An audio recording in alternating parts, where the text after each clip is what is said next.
আসসালামু আলাইকুম বন্ধুরা, মারাত্মক একটি খবর।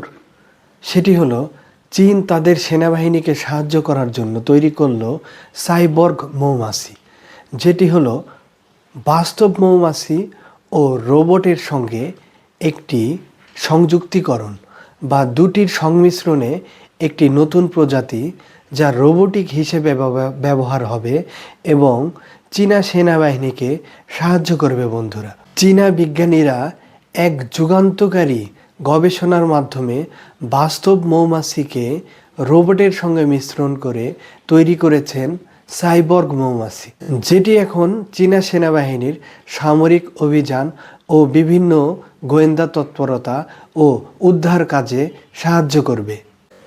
প্রতিটি মৌমাছির মাথায় ৫৪ মিলিগ্রামের ব্রেন কন্ট্রোলার সংযুক্ত করা হয়েছে, যেটি তার চোখের স্নায়ুর মাধ্যমে ব্রেনকে কন্ট্রোল করে চলাফেরা করতে পারে এবং তার চলাফেরা নিয়ন্ত্রণ করে।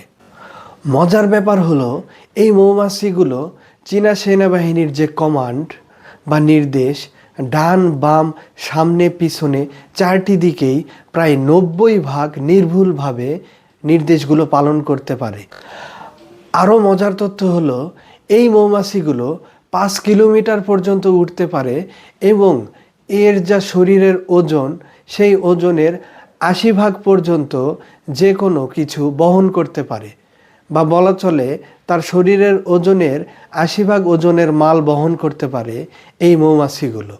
এখন প্রশ্ন হচ্ছে, এই সাইবর্গ মৌমাছিগুলো কি কাজে ব্যবহার করবে সেনাবাহিনী? সেটা হচ্ছে গোপন কোনো অভিযান, উদ্ধার তৎপরতা বা বিভিন্ন গোয়েন্দা কার্যক্রমে এই মৌমাছিগুলোকে কাজে লাগানো হবে। যেমন সীমান্ত এলাকায় বিভিন্ন দেশের সেনাদের উপরে নজর রাখা এবং আরও বিভিন্ন কাজে ব্যবহার করা হবে এই সাইবর্গ মৌমাছিগুলো।